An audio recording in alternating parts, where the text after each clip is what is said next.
அதிசயமாக நடத்தி வந்திருக்கிறார். சகல துதி கன மகிமைக்கு பாத்திரராய் இருக்கிறார். எனவே லட்சணிய மகிமை துதி கன வல்லமை இயேசுவுக்கு சொந்தமல்ல. ஒரு பாடலை பாடி எல்லா மகிமையும் கனத்தையும் துதியும் நம் ஆண்டவரான தேவன் ஒருவருக்கு நாம் செலுத்துவோமாக. ஹல்லேலூயா.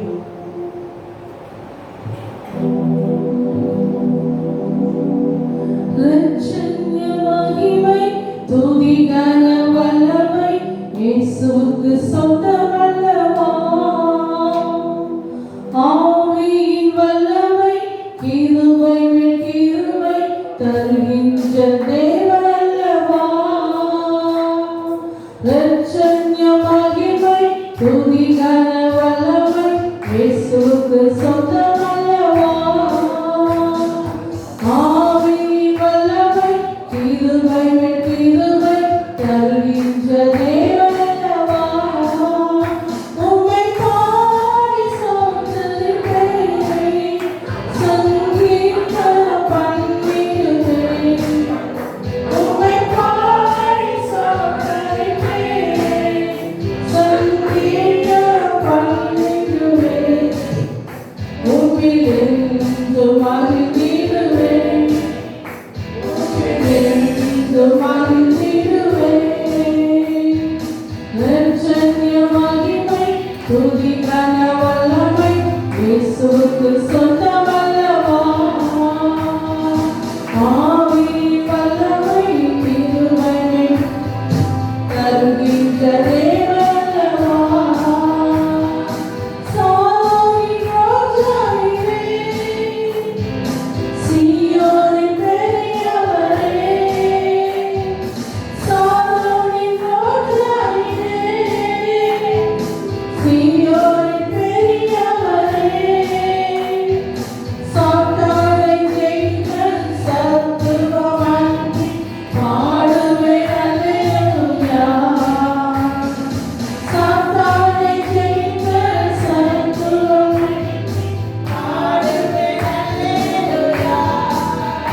உம்மை பாடி சோதரிப்பேன், சங்கீதம் பண்ணிடுவேன். உம்மை பாடி சோதரிப்பேன், சங்கீதம் பண்ணிடுவேன். உம்மிலிருந்து மகிழ்ந்திடுவேன், உம்மிலிருந்து மகிழ்ந்திடுவேன். லட்சணிய மகிமை துதி கன வல்லமை இயேசுவுக்கு சொந்தமல்லவா. ஆவியின் வல்லமை கிருபை மேல் கிருபை தருகின்ற தேவன் அல்லவா.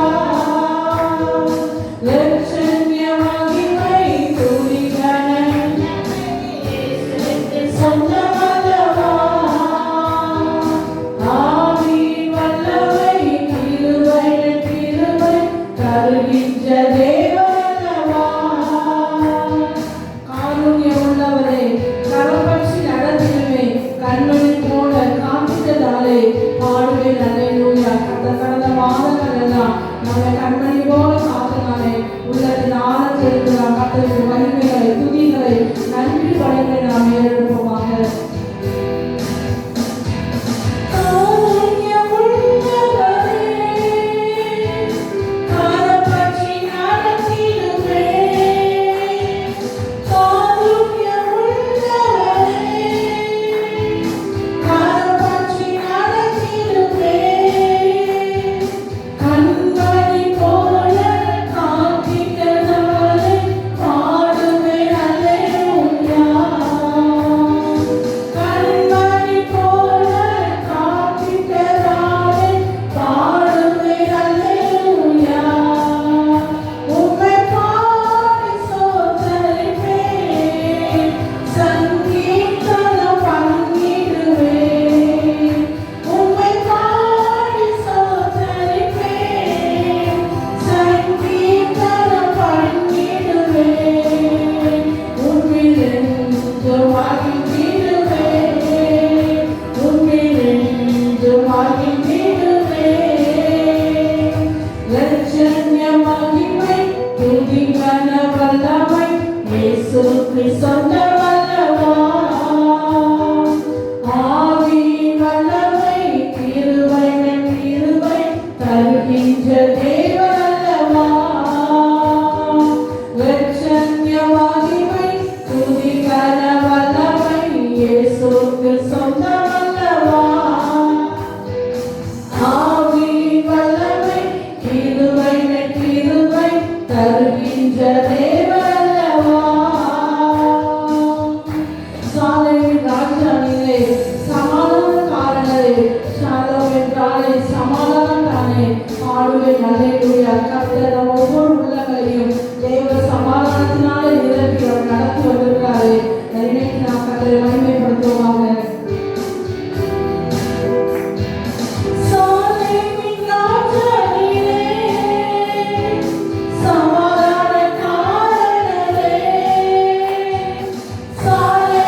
துதிகன வல்லமை இயேசுவுக்கு சொந்தமல்லவா.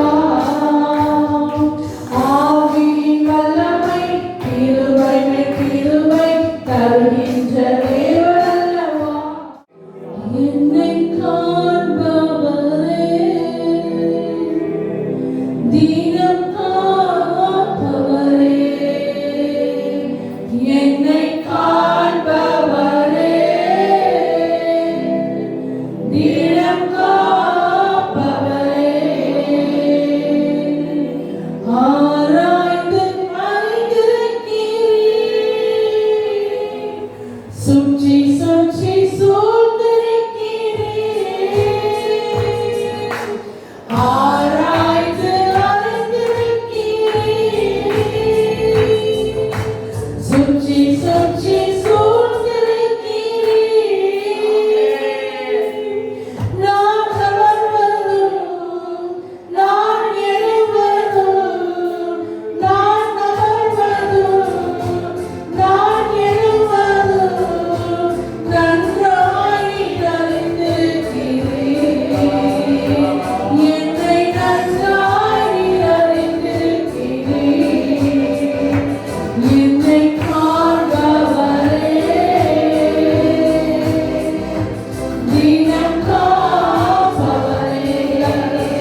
இயேசுவின் நாமத்தில் ஜெபிக்கிறோம் நல்ல பிதாவே, ஆமென்.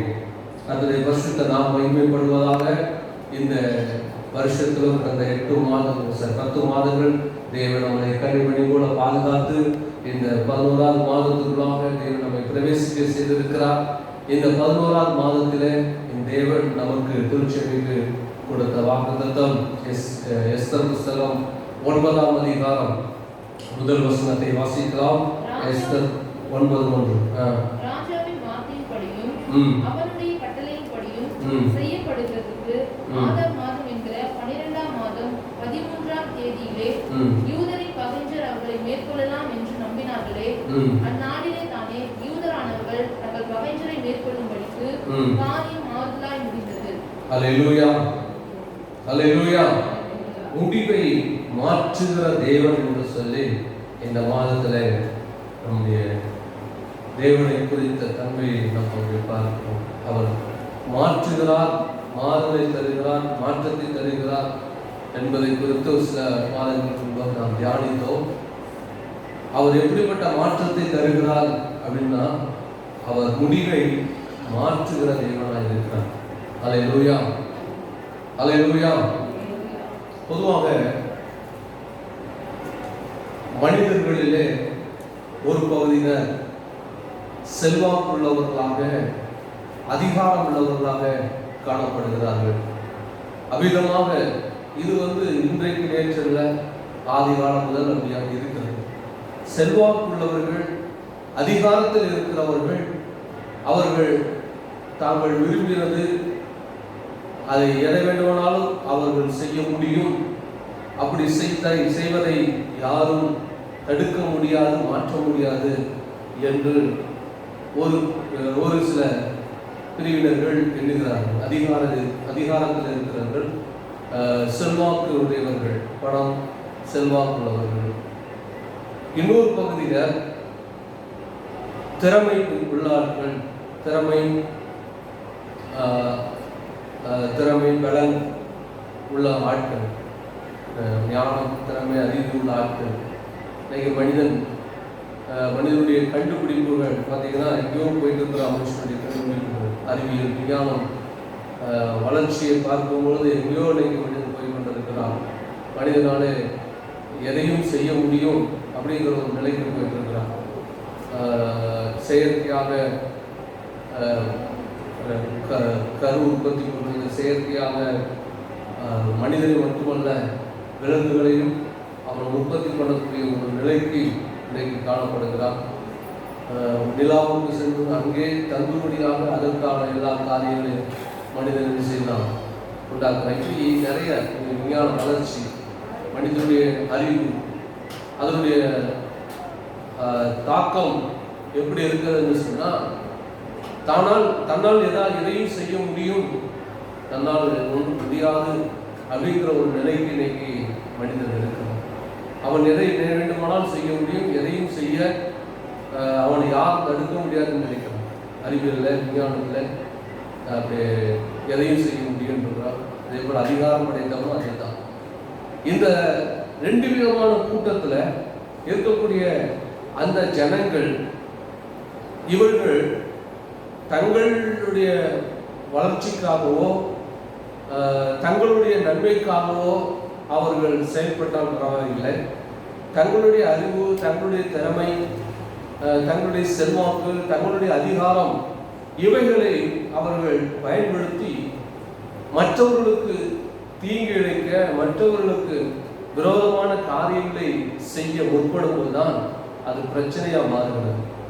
அப்படிப்பட்ட மனிதர்களைத்தான் குறித்து தான் இன்றைக்கு நம்ம அவர்களுடைய முடிவு எப்படிப்பட்டதாக இருக்கிறது என்பதுதான் இன்றைக்கு நம்ம தியானிக்க போகிறோம். அதில் ஒரு மனிதன் ஆமான் என்கிற ஒரு மனிதன். வாசிக்கலாம். எஸ்தர் புஸ்தகம் 3ஆம் அதிகாரம் முதல் வசனத்தில் வாசியுங்கள். இந்த நடவடிக்கைக்கு பின்பு ராஜாவாகிய அகாஸ்வேரு அம்மினதாபின் குமாரனாகிய ஆமான் என்னும் ஆகாகியனை மேன்மைப்படுத்தி இடத்தில் இருக்கிற சகல பிரபுக்களுக்கும் மேலாக அவனுடைய ஆசனத்தை உயர்த்தி வைத்தான். இங்கே ஆமான் என்கிற ஒரு மனிதனை 127 நாடுகளை ஆளுகை செய்கிற ஆகாஸ்வேரு என்கிற ராஜா, அதாவது 127 நாடுகளையும் ஆளுகை செய்கிற பெரிய சாம்ராஜ்யம்.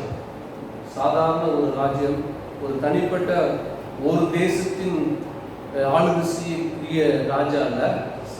127 நாடுகளையும் முதல் வசனத்துல அங்கே சொல்வது இந்து தேசம் முதல் எத்தியோப்பியா தேசம் வரைக்கும் உள்ள 127 நாடுகளையும் ஆளுகை செய்யும்.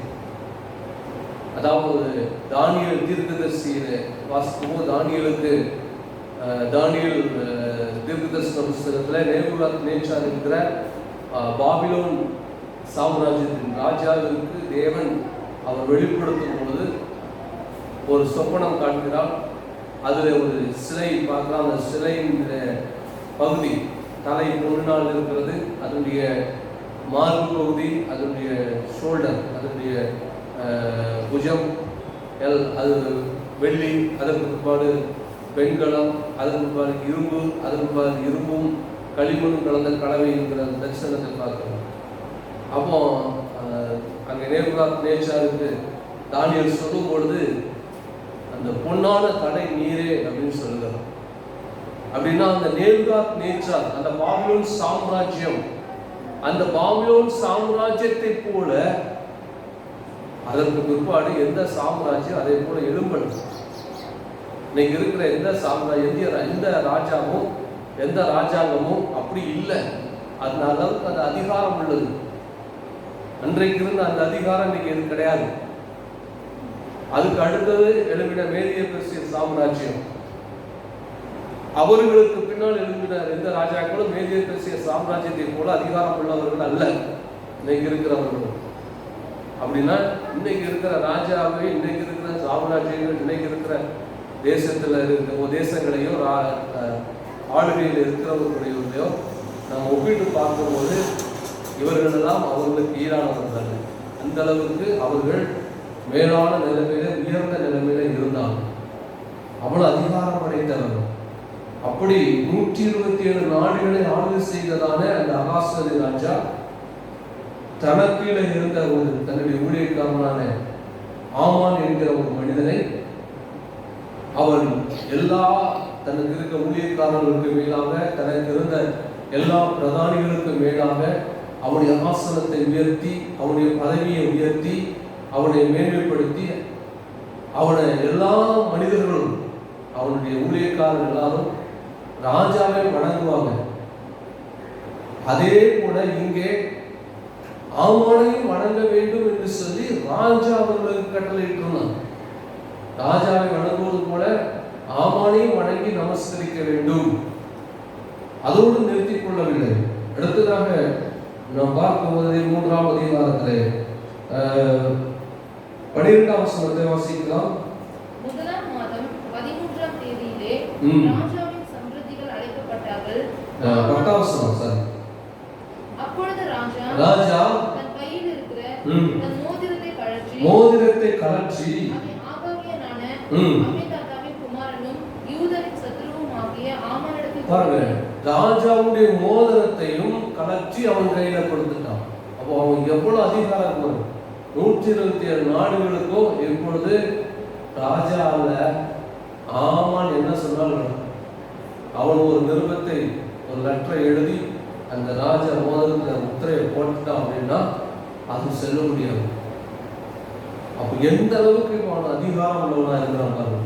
அதிகாரத்தினுடைய உச்சத்துல இருக்கிறான். அவனுக்கு கீழே எல்லாமே, ராஜாவை தவிர அவன் எல்லாமே அவனுக்கு கீழே இருக்கிறது. இப்ப அவன் நினைச்சா எதையும் செய்ய முடியும், எதையும் செய்யலாம். யாரும் ஒன்றும் செய்ய முடியாது. அப்படிப்பட்ட ஒரு நிலை. அந்த நிலையில தான் இப்ப ஆமான், இப்ப ராஜா அரண்மனை விட்டு அவன் வெளியே வருகிறான். எல்லா ஜனங்களும் அவனை என்ன செய்யறாங்க? பணிந்து நமஸ்கரிக்கிறாங்க. வாசிக்கலாம்.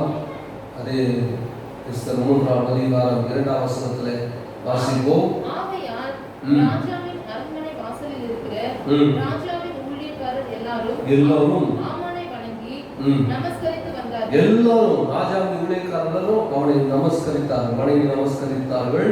அவனுக்கு இப்படி செய்ய வேண்டும் என்று ராஜா கட்டளையிட்டிருந்தான்.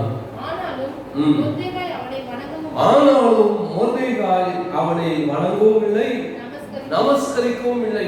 ஆனாலும் மொர்தெகாய் அவனை வணங்கல, மொர்தெகாய் அவனை வணங்கவும் இல்லை, நமஸ்கரிக்கவும் இல்லை. எல்லாரும் வணங்கினாங்க, ஆனா மொர்தெகாய் அவனை வணங்கல. யூதர்களுக்கு இருக்கிற ஒரு கர்வம், கர்வம்னு சொன்ன கட்டெல்லாம் விட்டு கொடுக்காத தன்மை என்ன அப்படின்னு சொன்னா, அவர்கள் யெகோவா தேவனை தவிர யாரையும் அவர்கள் வணங்க மாட்டார்கள். யெகோவா தேவனை மட்டுமே அவர்கள் வணங்கக்கூடியவர்கள். இப்படிப்பட்ட நிலையில் இதற்கு முன்பாக நிறைய நபர்கள், யூதர்கள், இஸ்ரவேலர்கள் அந்நிய தெய்வங்களை வணங்கினாங்க. இதெல்லாம் நிறைய நடந்தது. ஆண்டவர் நிமித்தம் அவங்கள பல சிறையில் ஒப்பு கொடுத்தா இதெல்லாம் இருக்குது. ஆனால் வைராக்கியமுள்ள யூதர்கள் அவர்கள் ஒருபொழுதும் யெகோவா தேவனை தவிர யாரையும் வணங்க மாட்டாங்க, யாரையும் தேவனாக ஏற்றுக்கொள்ள மாட்டாங்க, கடவுளாக ஏற்றுக்கொள்ள மாட்டாங்க. அதனால தான் இயேசு கிறிஸ்துவை அவர்கள் என்ன செய்கிறாங்க, சிலுவையில் அறைந்து கொலை செய்கிறார்கள். இயேசு என்ன சொன்னார், நான் தேவனுடைய குமாரன்னு சொன்னார். அவங்க அதை ஏற்றுக்கொள்ளல. யூதர்கள் ஒருபொழுதும் மற்றவர்கள் என்ன செய்ய மாட்டாங்க, வணங்க மாட்டாங்க. ஆனால்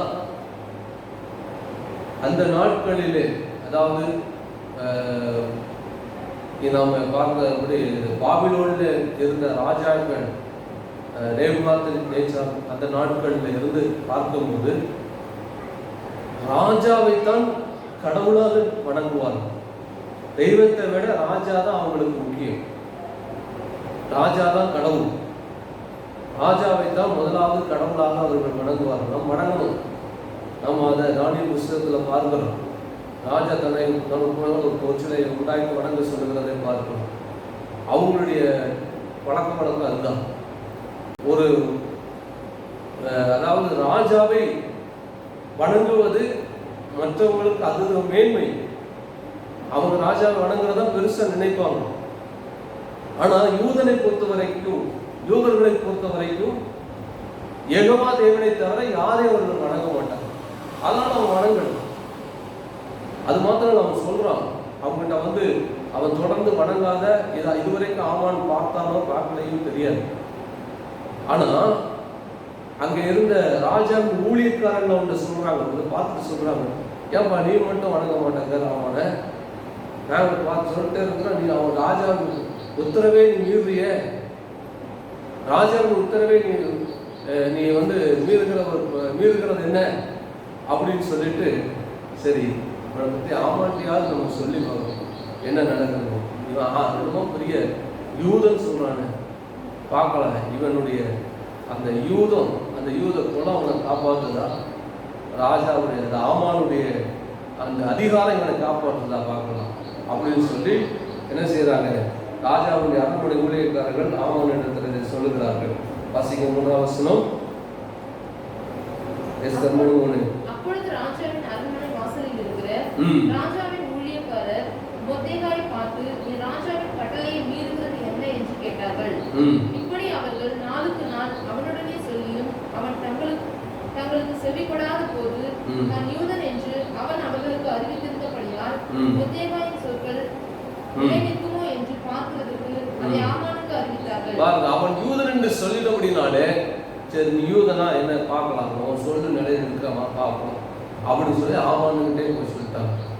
இதுவரைக்கும் ஆமான் அதை பார்த்தாலும் தெரியல. இப்போ அவன் பார்வையெல்லாம் யார் மேலதான் இருக்குது, மொர்தெகாய் மேலதான் இருக்குது. இன்னைக்கு நிறைய ஆமானை கூட நாம் சில ஆட்கள் இருக்கிறோம். நம்மளுக்கு தொந்தரவு கொடுக்கறதுக்கு, டிஸ்டர்ப் பண்ணுறதுக்கு சில ஆட்கள் இருப்பாங்க. நம்மளுக்கு தொந்தரவு அப்படி டிஸ்டர்ப் பண்ணுற ஆட்கள், தொந்தரவு பண்ணுற ஆட்களை நம்ம கண்டுக்காமல் இருக்கிறது நமக்கு நல்லது. அப்படி கண்டுக்காமல் இருந்தாலே அவங்க கண்டுக்காமல் போயிடுவாங்க, காணாமல் போயிடுவாங்க. நம்ம அவங்கள டிஸ்டர்ப் பண்ணால் அதனால நமக்கு தான் பாருங்க, மன உளைச்சல், நமக்கு சமாதானம் இருக்காது. நம்ம கண்டிக்கூடாது. ஆட்கள் நம்மளை டிஸ்டர்ப் பண்ணிக்கிட்டே இருக்கணும், ஏதாவது தொந்தரவு. அவங்க போயிட்டு போகிறாங்க, பணம் கிடையாது, போ அவ்வளோதான். நம்ம கீழே இருக்கிற ஆட்கள் என்ன, நம்மளோட கூட இருக்கிற ஆட்கள் சில நேரங்களில் ஏதாவது டிஸ்டர்ப் பண்ணிக்கிட்டே இருப்பாங்க. டிஸ்டர்ப் பண்ணுற ஆட்களை கண்டுக்காது. அவங்கள பார்த்தீங்கன்னா மற்றவங்க எல்லாம் அதனால நம்ம ரொம்ப பாதிக்கப்படுவோம். அதனால நம்மளை டிஸ்டர்ப் பண்ண ஆட்கள் இங்கே. ஆமானுக்கு வந்து எல்லாரும் வணங்குறது பிரச்சனை இல்லை, இந்த மொர்தெகாய் அவனை வணங்குறது அதுதான் அவனுக்கு பெரிய கோபம். வாசிங்க அடுத்த வருஷம் 5ஆம் வசனத்தை வாசிங்க. மொர்தெகாய் தன்னை வணங்கி நமஸ்கரியாததை கண்டபோது மூர்க்கம் நிறைந்தவனாயினான். பாருங்க, அவன் தன்னை வணங்காதை கண்டு அவனுக்கு மூர்க்கம். இவ்வளவு பேர் வணங்கு, இவன் வணங்க மாட்டான். அதனால அவனை காலி பண்ணனாலும் இது இவனுக்கு ஒரு பெரிய இமேஜ் ப்ராப்ளமா இருக்கு. இவனை போய் இவன் மேல கை போட்டு இவனை காலி பண்ணுறதுல நம்ம பெரிய அளவுக்கு நமக்கு பேர் இருக்கு. நமக்கு இருக்க அதிகாரம் என்ன? இவனை ஒரு ஆளை காலி பண்ணுறது தான் பெரிய விஷயமா? இவன் குலத்தையே காலி பண்ணணும். ஏன்னா யூதன் தான் சொல்றான், குலத்தை என்ன செய்யணும், காலி பண்ணணும் அப்படின்னு சொல்லி திட்டம். அடுத்த வருஷம் வாசிங்க.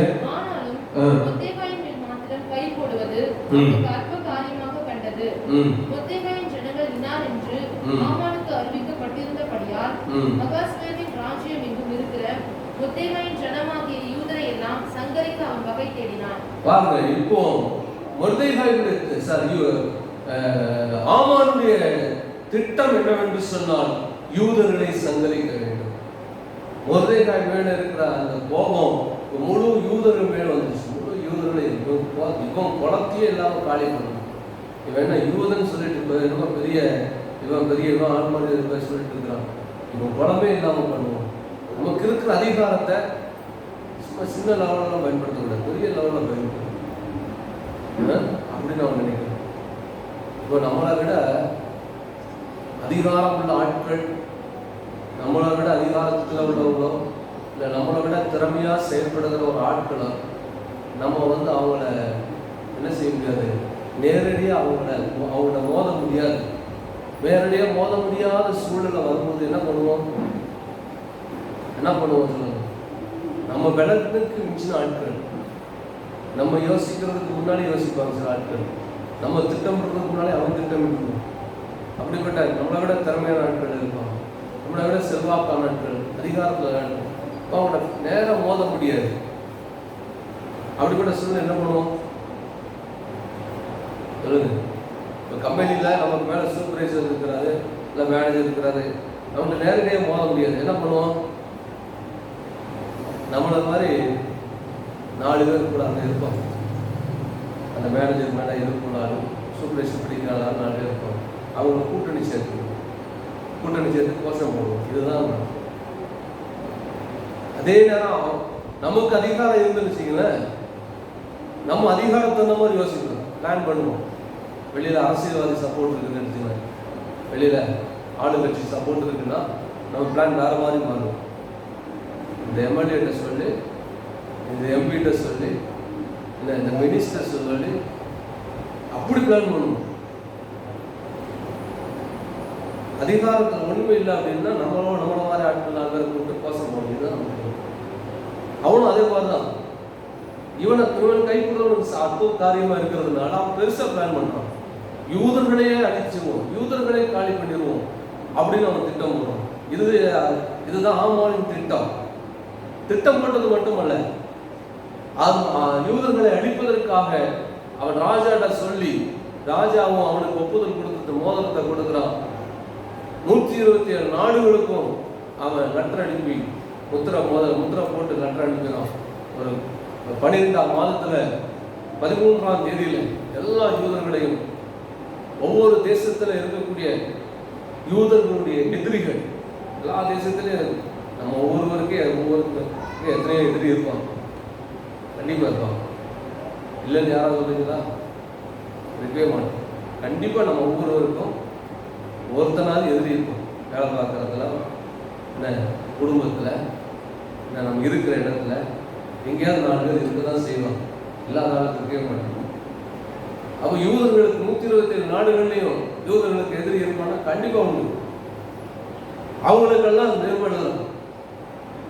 எல்லாம் அந்த நாடுல என்ன செஞ்சீங்க? யூதர்கள் எல்லாம் நீங்கள் சங்காரம், யூதர்கள் அவங்களுடைய மனைவி பிள்ளைகள் எல்லாத்தையும் சங்காரம் பண்ணவும், கொள்ளையிடவும், யூதர்களை அழிக்கணும் அப்படின்னு திட்டம். அதோட முடிஞ்சுதான் அடுத்து 100 திட்டம் போடுறோம். எஸ்தர் 5ஆம் அதிகாரம் 14ஆம் வசனத்துல வாசிங்க. அப்பொழுது அவர் மனைவியாகிய சிரேஷும் அவருடைய சிநேகிதர் எல்லாரும் அவரை பார்த்து 50 முழ உயரமான ஒரு தூக்குமரம் செய்யப்பட வேண்டும், அதிலே மொர்தெகாய் தூக்கி போடும்படி நாளை தினம் நீ ராஜாவுக்கு சொல்ல வேண்டும், பின்பு சந்தோஷமாய் ராஜாவுடனே கூட விருந்துக்கு போகலாம் என்றார்கள். இந்த காரியம் ஆமானுக்கு நன்றாய் கண்டதினால் தூக்கு மரத்தை செய்வித்தான். பாருங்க, அடுத்து அவனுடைய திட்டம் என்னன்னா, இப்போ யூதர்களை அழிக்கணும் திட்டம் போட்டிருக்கிறான். யூதர்களை அழிக்கணும் திட்டம் போட்டிருந்தா இது மொர்தெகாய்க்கு தெரியுது. எஸ்தர்கிட்ட சொல்றான். அப்புறம் எஸ்தர் சொல்றா, நானும் தாஜ்மஹாலும் ஜெபம் பண்றோம், நீரும் யூதர்களை சேர்ந்து ஜெபம் பண்ணுவேன். ஜெபம் பண்ணிட்டு அப்புறம் எஸ்தர் போய் ராஜாட்ட போய் சொல்றான். ராஜா போய் நிற்கிறா. ராஜாவும் என்ன நினைக்கிறான், விருந்து வச்சிருக்கிற மாதிரி சரின்னு போகிறோம். இது ஒரு பக்கம் நடக்குது. அது விருந்துக்கு ஆமானையும் சேர்த்து அவர் கூப்பிடுறாரு. உண்மையில கிறிஸ்தவம் எப்படி நடக்குங்கிறதுக்கு எஸ்தர் ஒரு உதாரணம். நாம் இன்னைக்கு அப்படி இருக்கிறோமா? அவளா எதிரியும் தெரிஞ்சு அவனுக்கு விருந்து கலைச்சி என்ன அவனை எவ்வளோ அழகா ராஜா கிட்ட ஹேண்ட் பண்ணுறான். நம்மனா நமக்கு என்ன நமக்கு பொறுமை கிடையாது. அதுதான் நமக்கு இதுல யோபு புஸ்தகத்தில் வாசிச்சேன். யோபு 5ஆம் அதிகாரம் 2ஆம் வசனம் வாசிங்க.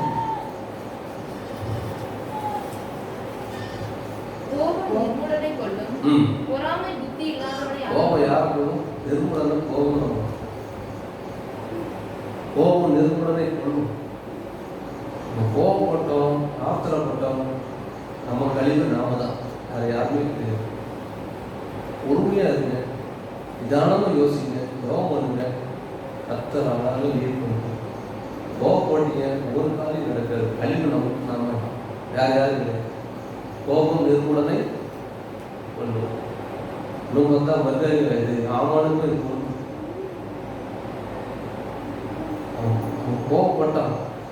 உடனே இந்த சூழ்நிலை இப்படி அதாவது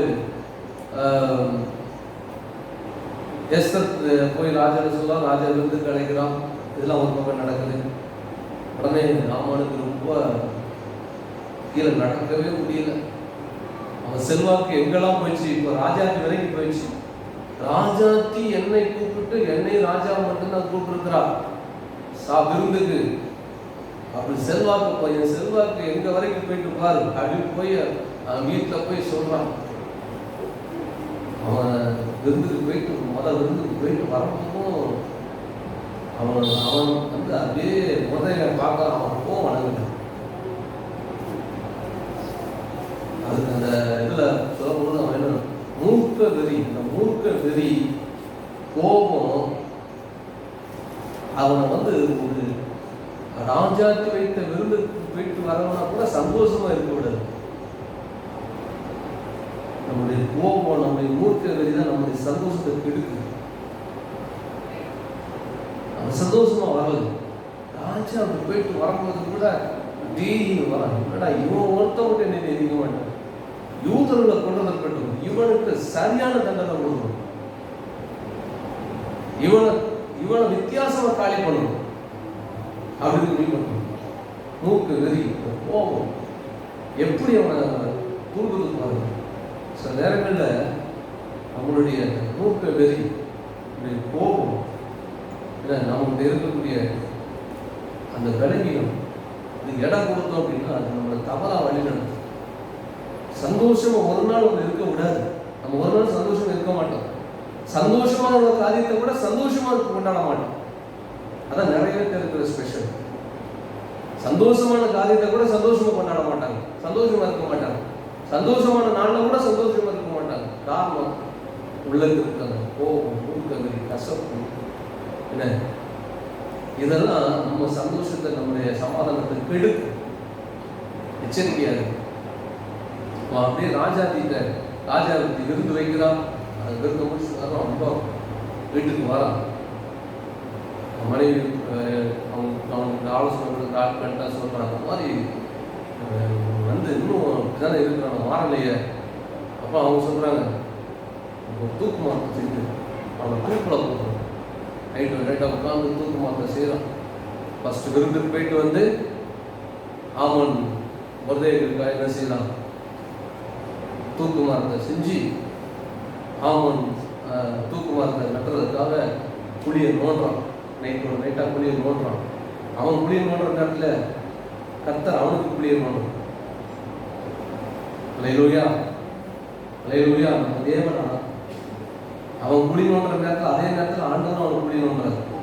அதே நைட்டா ஆகஸ்ட் வரை எது தூங்குற, உனக்கு இப்போ என்ன தூக்கம் என்று அவன் தூங்கி பார்த்தா தூக்கம் வர மாட்டேங்குது. கர்த்தர் புளி நோண்டுறாரு. யாருக்கு? ஆமானுக்கு புளி நோண்டுறாரு. இவன் அவனுக்கு புளி நோண்டுறான், அவனுக்கு இதுதான் நம்ம ஆண்டவர். அல்லேலூயா. நம்ம ஆண்டவர் ஒன்றும் செய்யலை சொல்லிட்டு இருக்கிறோம். அவர் ரகசியமாக செஞ்சுட்டு தான் இருக்குது. எதிரி செயல்படும் போதெல்லாம் அவர் எழுந்து செயல்பட முடியாதா இருக்கார். எத்தனை விசுவாசி எதிரி செயல்படுகிற நேரம்னா ஆண்டவர் எழுந்து செயல்படுவாருங்க. ஏற்கனவே வியாழக்கிழமை ஒரு வேத பகுதியை வாசித்தோம்.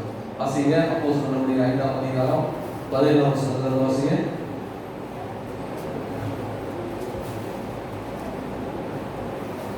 அப்பொழுது பிரதான ஆசாரியனும் அவனுடனே கூட இருந்த சதுசேய சமயத்தார் அனைவரும் எழும்பி பொறாமையினால் நிறைந்து அப்போஸ்தலர்களை பிடித்து பொதுவான சிறைச்சாலையிலே வைத்தார்கள். கர்த்தருடைய தூதர் ராத்திரியிலே சிறைச்சாலையின் கதவுகளை திறந்து வெளியே கொண்டு வந்து, நீங்கள் போய் தேவாலயத்திலே நின்று இந்த ஜீவ வார்த்தைகளை பொறாமையினால் நிறைந்து அப்போஸ்தலர்கள் மூலமா ஆண்டவர் அங்கே அற்புத அடையாளம் செய்தாங்க. அதை கேட்டு ஜனங்கள் அது அவங்களுடைய வார்த்தைக்கு கண்ணீர் ரட்சிக்கப்பட்டாங்க. அங்கே பிரதான ஆசாரியர்கள் சதுசேய சமயத்தாரை சேர்ந்த ஜனங்கள் எல்லாம் சேர்ந்து அப்போஸ்தலர் பிடிச்சிட்டு நைட் கொண்டு போய் ஜெயிலில் கொண்டு போய் வச்சுட்டாங்க. இவங்க ஜெயிலில் வச்சுட்டு வீட்டுக்கு வர்றதுக்குள்ள நைட்டில் போய் ஆண்டவர் அவங்கள ஜெயிலேருந்து வெளியில் கொண்டு வந்து என்ன செஞ்சார், எந்த இடத்துலேருந்து பிடிச்சிட்டு போனாங்களோ அதே இடத்துல நிப்பாட்டி எதை பேசிட்டு இருந்தாங்களோ அதையே பேச வச்சுட்டு. அல்லேலூயா, அல்லேலூயா. மனிதன் பொறாமையினால் நிறைந்து என்ன செஞ்சாலும் பொறுத்திராத தேவன் இறங்கி உடனே செயல்படுவார். எத்தனை பேர் விசுவாசிக்கிறீங்க? அல்லேலூயா. மனிதன் பொறாமையினால் என்ன வேணாலும் செய்யட்டும், நீங்க பொறுமையா இருங்க, தேவன் பொறுத்திர மாட்டார். அன்னைக்கு நைட்டே தூக்கிட்டார், வச்ச உடனே தூக்கிட்டார். கேட்டெல்லாம் உடைக்கல, கதவெல்லாம் உடைக்கல, அழகா தூக்கிட்டார். அல்லேலூயா, அல்லேலூயா. நம்ம கிட்ட பொறுமை வேணும். கர்த்தர் ஆண்டவர் என்ன, ஆண்டவர் அமைதியா இருக்கிறாரு, ஆண்டவர் ஒண்ணு செய்யும், அது மட்டும் நினைக்காதீங்க. ஆண்டவர் ஒண்ணு செய்யணும் நினைக்காதீங்க. நீங்க ஆமாம் மொர்தெகாய்க்கு அந்த தூக்கு மரத்தை நட்டருக்கு குழி நோண்டும் போதே கர்த்தர் ஆமானுக்கு என்ன செஞ்சுட்டு இருக்கிறாரு, குழியை நோண்டிட்டு இருக்கிறாரு. அல்லேலூயா. வாசிங்க. எஸ்தர் புஸ்தகம் 8ஆம் அதிகாரம் 1 வசனம். இல்ல சாரி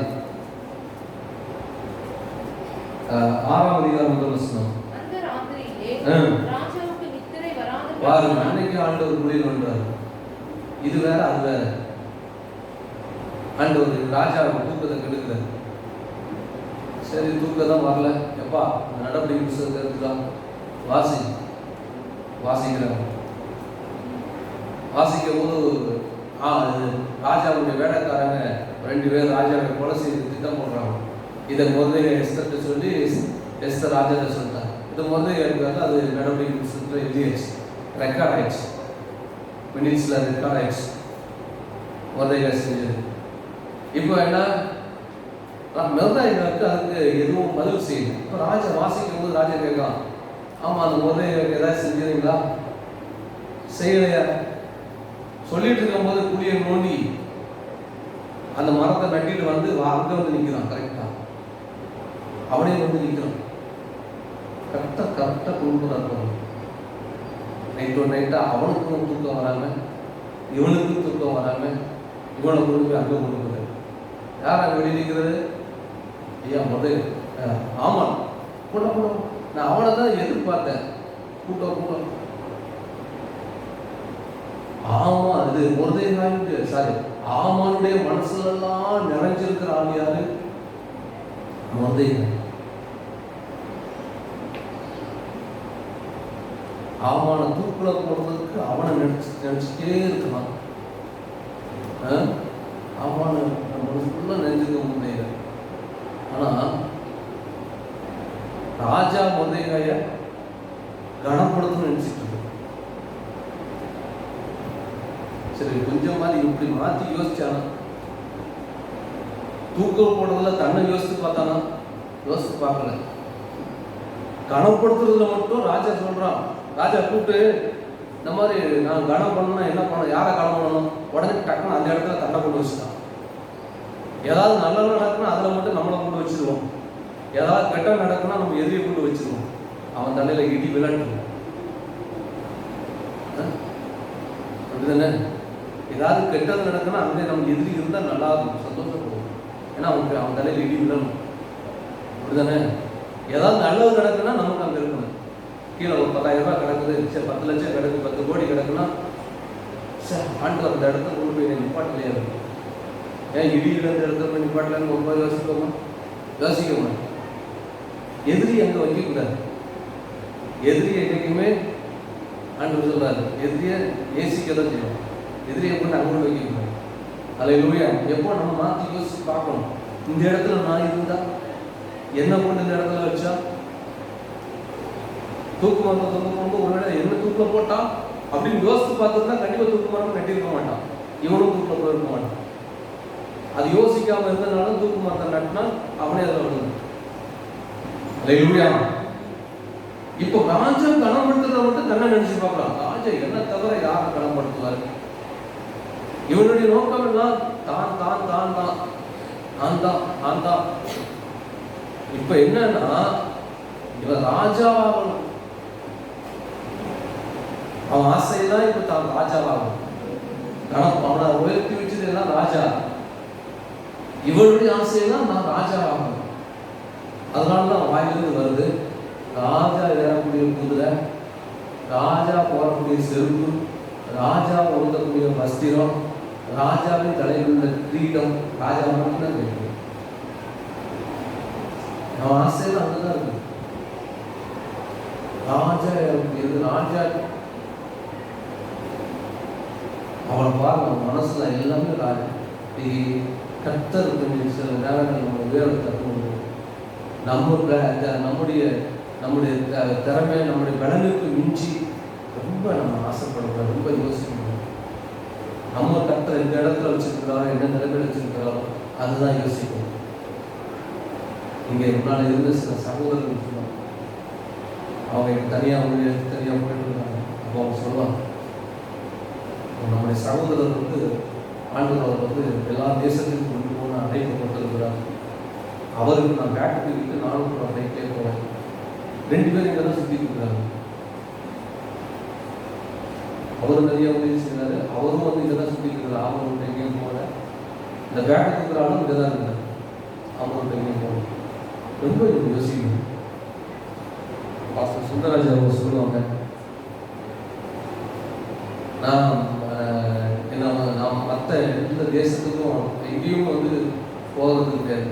ஆனால் ஆண்டவர் நல்ல இங்கிலீஷ் நாலேஜ் இருக்குது, எல்லாமே இருக்குது. ஏன்னா அவர் எத்தியோப்பியில் டீச்சராக இருக்காரு, எல்லா திறமையும் இருக்குது. ஆனால் சொன்னார், எனக்கு அழைப்பு வேலூர், இந்த வேலூர் மாவட்டம் வச்சுக்கப்படணும். இதுதான் என்னுடைய அழைப்பு, என்னுடைய தரிசனம் தான். கடைசி வரைக்கும் அந்த வேலூருக்காக தான், வேலூர் மாவட்டத்துக்காக அவர் வாழ்ந்து ஜீவன் இருந்தார். அவர் நினைச்சிருந்தா பல தேசங்களுக்கு போய் ரவுண்ட் அடிச்சுட்டு வரலாம். அவங்க ஒருத்தர் ஊழியக்கார், அவர் இப்போ இல்லை. அவர் சொல்லுவார், ஒரு மாசத்துல என்ன செய்யணும், 4 வாரமும் வெளியே இருக்கிறதா எல்லா செஞ்சுட்டு போகணும், எல்லா இடத்துக்கும் போகணும். மாசத்துல ஒரு முறை எங்கேயா வெளியே போகணும், சம்பாதிக்கணும். நம்ம தரிசனத்தை விட்டுறக்கூடாது, நம்ம தேவ அழைப்பை விட்டுறக்கூடாது. அல்லேலூயா. என்னுடைய தரிசனம் கர்த்தரை ஆம்பூர் கொடுத்துருக்கிறார். ஆம்பூர் பட்டணம், ஆம்பூர் இந்த வட்டாரம், ஆம்பூர் தாழ்வா ரசிக்கப்படும். இதுதான் என்னுடைய தரிசனம். என்னை எல்லா சபைக்கும் பயன்படுத்துறது அதெல்லாம் என்னுடைய விருப்பமே கிடையாது. ரொம்ப வலியுறுத்தி ரொம்ப எல்லாரும் கேட்டால் வருஷத்தில் ஒரு முறை 2 முறை எங்கேயாவது வெளியூர் போகும்போது இங்கே இருக்க சபைக்கு கூப்பிட்டேன். அதுதான் என்னுடைய தரிசனம் எல்லாம் தேவன் என்னை கொண்டு வந்த இடம், இந்த ஜனங்கள் ரட்சிக்கப்படணும், தேவ சித்தத்தை நிறைவேற்றணும். அதுதான் அல்லேலூயா. தேவனுடைய திட்டத்தை நாம் அறிந்து, தேவ சித்தத்தை அறிந்து அதன்படி நாம் செயல்படுவதாக நாம் காணப்பட வேண்டும். சரி பாருங்க, அவன் அப்படியாக அவன் நினைக்கிறான். ஆனால் நடந்தது என்ன பாருங்க. அவன் தன்னை தான் ராஜா கணப்படுத்த நினைச்சான். 6ஆம் அதிகாரம் 10ஆம் வசனத்தில் வாசிங்க. அப்பொழுது ராஜா ஆமானை நோக்கி, சீக்கிரமாய் நீ சொன்னபடி வஸ்திரத்தையும் குதிரையும் கொண்டு போய் ராஜா அரண்மனையின் வாசலில் உட்கார்ந்திருக்கிற யூதனாகிய மொர்தெகாய்க்கு அந்த பிரகாரம் செய். நீ சொன்ன எல்லாவற்றிலும் ஒன்றும் தவறாதபடி பார் என்றான். பாரு, ராஜா சொல்லிட்டான், மனசுல இருக்கிறத எல்லாம் கரெக்ட் தான்ப்பா. அப்படியே போய் மொர்தெகாய் அப்படியே பெரிய இடி தலைவர் அவனை தூக்கல போனதுக்கு உத்தரவிக்க வந்தா அவனை கணம் பண்ண சொல்லி ராஜா சொல்லிட்டான். அதுக்கும் இவன் விரும்பினான், தன்னை கணம் பண்ணுவார்னு நினைச்சு அது அப்படியே மாறிடுச்சு. கர்த்தர் எப்படி மாத்துறாரு பாருங்க. அதிகாரம் இருக்கு, எல்லாம் இருக்கு அவன்கிட்ட. ஆண்டவர் எப்படி மாத்துறாரு பாருங்க. அதுதான் நம்ம ஆண்டவர். அல்லேலூயா. இதுதான் நம்முடைய தேவன். அப்படியே ஆண்டவர் மாத்துறாரு. நீ அப்படியே போய் கனவு பண்ணிட்டு செத்த முகத்தோடு வீட்டுக்கு போவான். அடுத்த வருஷம் வாசிங்க. அப்படியே ஆமான் வஸ்திரத்தையும் குதிரையும் கொண்டு போய் மொர்தெகாய் அலங்கரித்து குதிரை மேல் ஏற்றி, இப்ப அவன் என்னதான் விரும்பினானோ இப்ப அதெல்லாம் மொர்தெகாய் கிடைச்சிட்டு, இப்ப மொர்தெகாய் தூக்கி வச்சுட்டு இவன் சத்தம் போடுறான். ராஜா கணம் பண்ண இருக்கிற மனுஷனுக்கு இப்படி செய்யப்படும் அப்படின்னு சொல்லி இவன் சொல்றான்.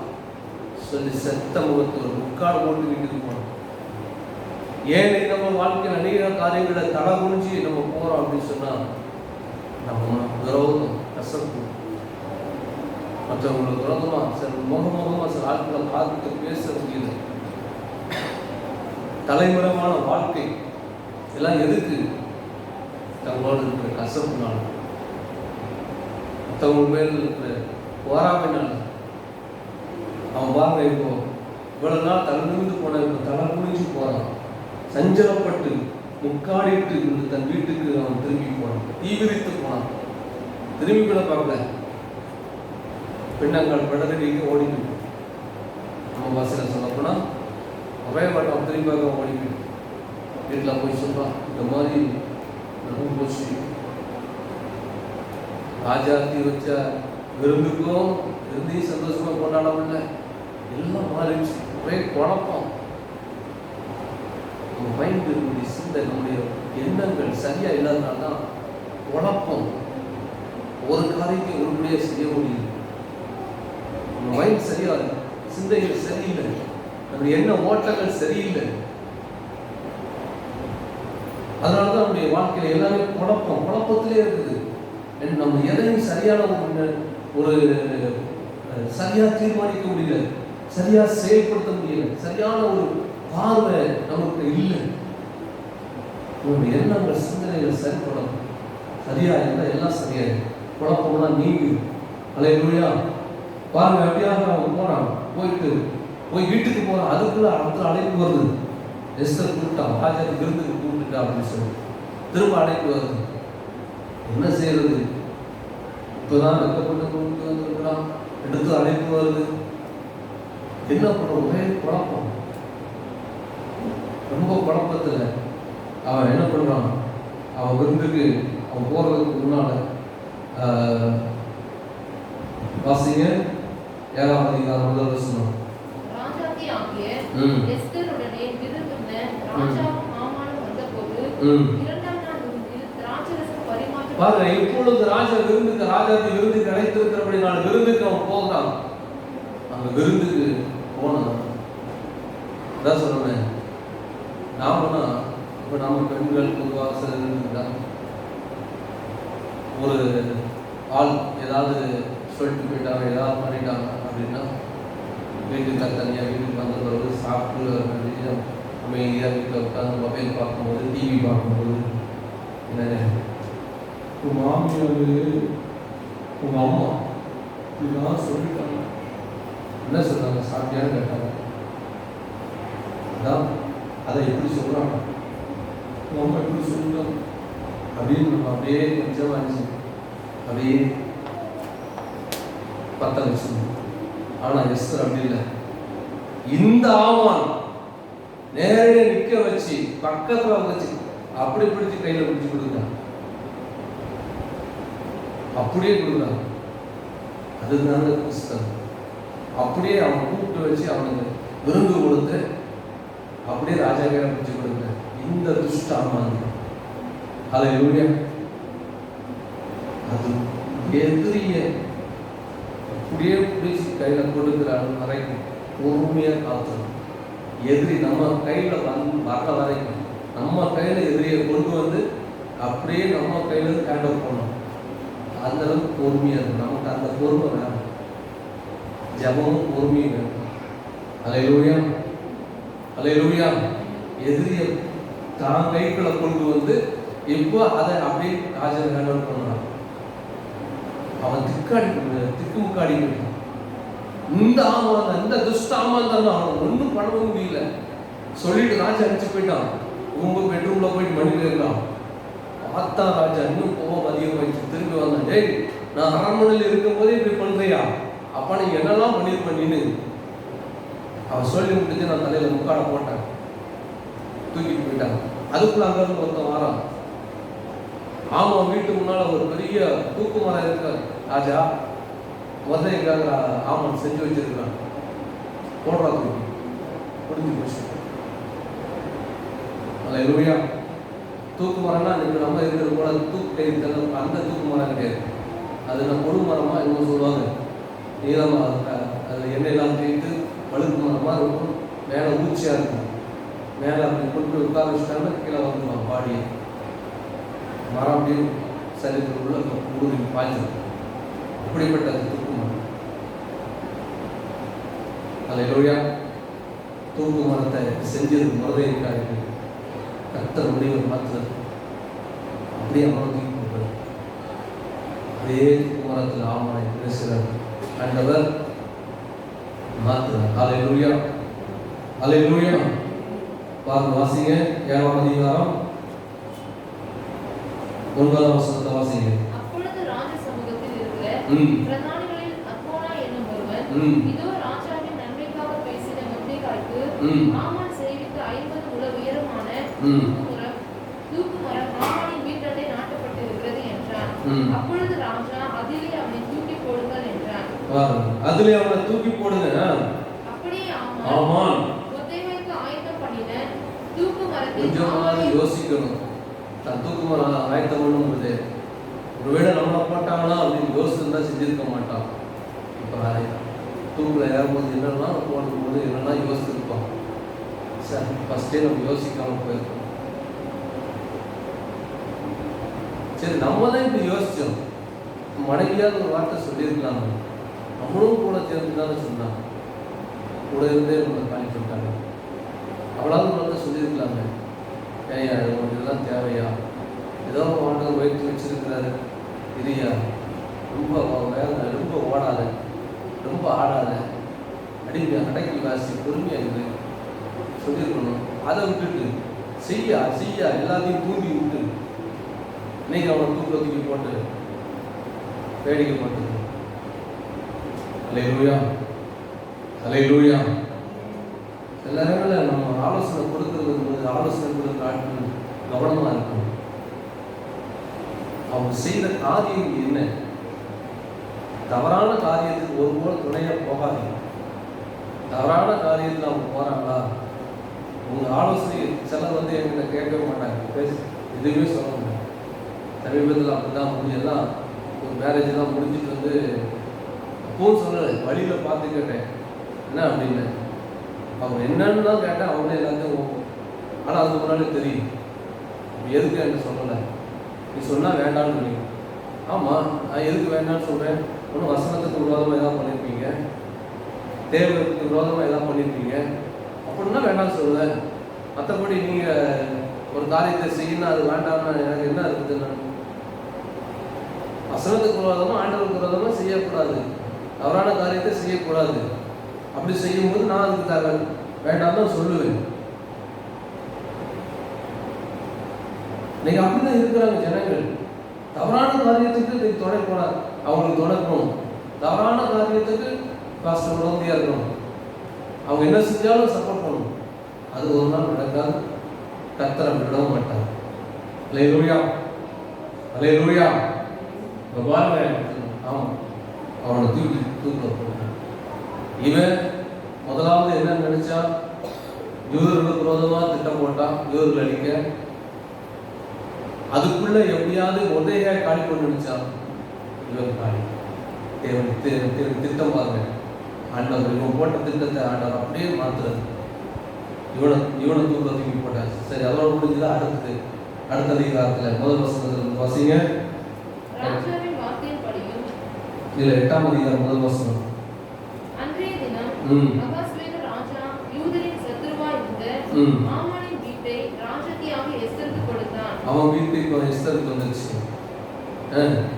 மொர்தெகாய் ராஜ சமூகத்தில் வந்தான். மொர்தெகாய் அரண்மனைக்கு வந்துட்டான். வெளியில எல்லாம் ரோட்ல இருந்தாங்க, தெருவில் இருந்தவன், வீதியில சஸ்திரத்தை கிழந்து ஓடி வந்தவன், சாம்பல்ல உட்கார்ந்து இருந்தவன், இப்ப எங்க உட்கார்ந்து இருக்கிறான்? அரண்மனையில் வந்துட்டான். அடுத்தது, மொர்தெகாய் ராஜ சமூகத்தில் வந்தான். அவர் தனக்கு இந்த உறவு என்று எஸ்தர் அறிவித்திருந்தாள். ராஜா ஆமானின் கையில் இருந்து வாங்கி போட்ட தம்முடைய மோதிரத்தை எடுத்து அதை மொர்தெகாய்க்கு கொடுத்தான். ராஜாவின் கையில், ஆமானின் கையில் மோதிரம் இப்ப மொர்தெகாய் வந்துச்சு. இப்ப அவன் ராஜா அரண்மனைக்கு அதிகாரியா. அல்லேலூயா. கர்த்தர் எல்லாத்தையும் மாற்றார். ரோட்ல எல்லாம் மாறுது. எஸ்தர் அவளை கொண்டு வந்தார். கர்த்தர் ஒவ்வொன்றா செய்யறது. இப்போ மொர்தெகாய் அவளை வந்துட்டான். அதிகாரம் எல்லாம் மொர்தெகாய் கைக்கு போயிடுச்சு. இப்போ மொர்தெகாய் எஸ்தர் திரும்பி போய் ராஜா பேசுறா, இந்த மாதிரி யூதர்களுக்கு நம்ம ஆமானுக்குலாம் திட்டம் போடுறான். சரி, நான் ஒரு காரியத்தை ஒரு லெட்டரை எழுதிட்டா அதை மாற்ற முடியாது, ராஜாவின் அதிகாரத்தை மாற்ற முடியாது. உங்களுடைய நீங்க என்ன பண்ணணும் பண்ணிடணும். அடுத்தது மொர்தெகாய் யூதர்கள் தான் சொல்றாங்க, நீ அதே நாளுக்கு நீ ரெடியா இருக்கிறா போதும், யூதர்களுக்கு கொண்டு போதும், அதே நாளுக்கு நீங்க ரெடியா இருங்க. இவன் எல்லாத்துக்கும் நிறுவனங்கள் இருக்கு. அவன் எதிரிகளுக்கு நிறுவனம்னா, இவன் யூதர்களுக்கு நிறுவனம். நீங்களாம் ரெடியா இருங்க. அதே நாள்ல காரியம் மாறுதலாய் முடியும். சூசான் அரண்மனையிலே, சூசான்லயே 500 பேர் காலி. 2ஆவது நாளும் யுத்தம் நடக்குது. 2ஆவது நாள் அடிச்சு காலி பண்றாங்க. ஆனா கொள்ளையிடம் மட்டும் கை போடல. அவங்க நோக்கம் எதிரிகளை காலி பண்ணணும், அவ்வளவுதான். கொள்ளையிடம் எதிரிகள் அழிக்கப்பட்டான், யூதர்கள் எதிரிகள் அழிக்கப்பட்டான், எதிரியாக ஆமான் அழிக்கப்பட்டான். எல்லாம் காரியம் மாறுதலாய் முடிந்தது. அல்லேலூயா, அல்லேலூயா, அல்லேலூயா. நம்முடைய வாழ்க்கையில் நாம் நினைக்கிறோம் நம்ம எதிரி நம்மளை காட்டிலும் பலவான், நம்மளை விட செல்வாக்குள்ள அதிகாரத்தில் இருக்கிறாங்க, நம்மளை விட திறமசாலி, ஞானவான், அறிவாளி. யோபு புத்தகத்தில் ஒரு 2 பகுதியை நான் வாசிக்கிறேன். யோபு 5ஆம் அதிகாரம் 12ஆம் வசனத்தில் வாசிங்க. யோபு 5ஆம் அதிகாரம் 12ஆம் வசனம்.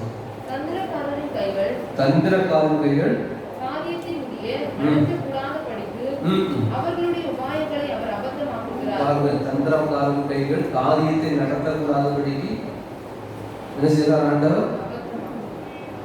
தந்திரக்காரன், சில தந்திரக்கார ஆட்கள் அவங்க காரியத்தை நடத்தணும்னு நினைக்கிறாங்க. ஆண்டவர் செய்வாங்க, நடத்தக்கூடாதபடிக்கு உபாயங்கள் எல்லாம் அபத்தமாக்கி கொடுக்கிறார். அடுத்தது, ஞானிகளை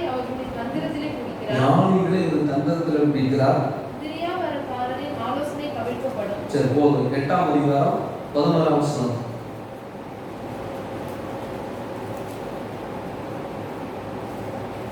சேர் இல்லாமல் நாடல் ஓங்கி வளருமோ, தண்ணீர் இல்லாமல் கோரைக்குள் முளைக்குமோ. சேர் இல்லாமல் நாடல் வளராது, தண்ணீர் இல்லாமல் கோரைக்குள் முளைக்காது.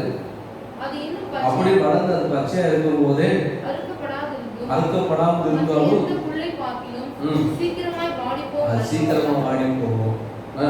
அதே போல தேவனை மறக்கிற எல்லாருடைய வழிகளும் இன்னைக்கு இந்த அதிகாரம் கவனிங்க, செல்வாக்கு, திறமை, ஞானம் இவைகளை மட்டும் சார்ந்து வாழ்கிறவர்கள் எல்லாருமே தேவனை மறந்த ஆட்கள்.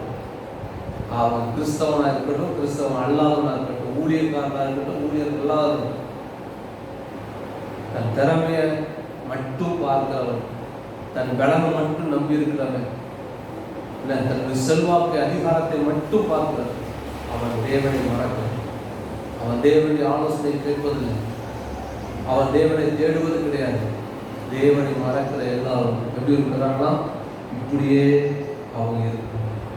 எப்படி நாளதுக்குள்ள போய் அவங்க இருக்கிறாங்க. அவங்களுடைய நம்பிக்கை அழிந்து போகும். அடுத்த வருஷம் சொல்றது, அவங்களுடைய நம்பிக்கை சிலந்தி பூச்சி வீடு போனது. அல்லேலூயா, அல்லேலூயா. அதனால அதிகாரம் படைத்தவர்கள் மேலான அதிகாரங்களுக்கு நம்ம கீழ்ப்படியணும்னு சொல்லுது. கண்டிப்பாக கீழ்ப்படியணும். ஆனால் அதற்காக மேலான அதிகாரத்துக்கு நாம் பயப்படணும் அவசியமே கிடையாது. கீழ்ப்படியும், எதிர்த்து நிற்காதீங்க, கோஷம் போடாதீங்க, கூட்டணி சேர்க்காதீங்க.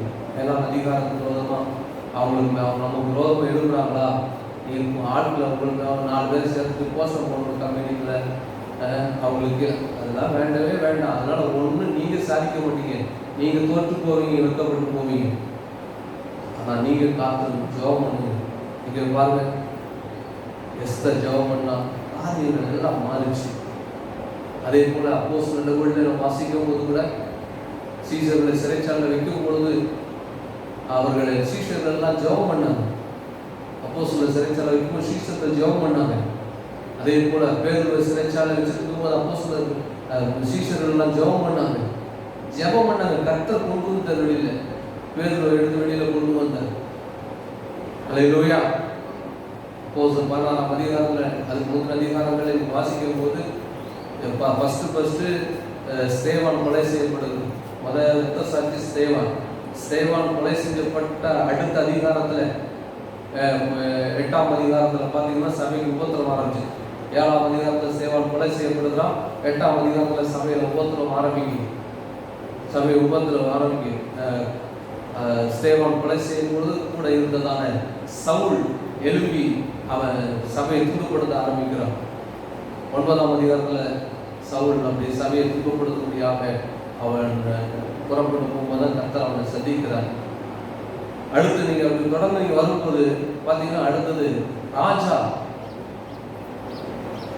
ராஜா என்ன செய்யறான், அதாவது சீஷர்களை அப்போஸ்தலர்களை கொலை செய்வது யூதர்களுக்கு பிரியமாயிருக்குன்னு சொல்லிட்டு ஃபர்ஸ்ட் யாக்கோபை காலி பண்ணிட்டு அடுத்தது வீட்டை பிடிச்சி ஜெயில தூக்கி போடுறோம். அப்படி போகக்கூடாதான் ஆண்டவர் இங்கேயாவது அப்போஸ்தலர் இந்த 5ஆம் அதிகாரத்திலாவது அவங்க என்ன ஜெயிலுக்குள்ள போய் உட்கார்ந்துருந்தாங்க. இவன் போய் தூங்கிய, அதுதான் கிறிஸ்தன். எதை பற்றி கவலை இல்லை. அங்கே போய் உட்காந்து பிளான் பண்ணல, யோசிக்கல. தூக்கி போகலாமா ஜெயில, எந்த வைக்கல பிடிக்கலாம், எங்கே போகலாம், எதை பிடிக்கலாம், ஒன்றுமே யோசிக்கலாம். சாமி தூங்கிட்டான். சீசர்கள் அவங்க வீட்டில் எல்லாம் உட்காந்து ஜெபம் பண்ணுறாங்க.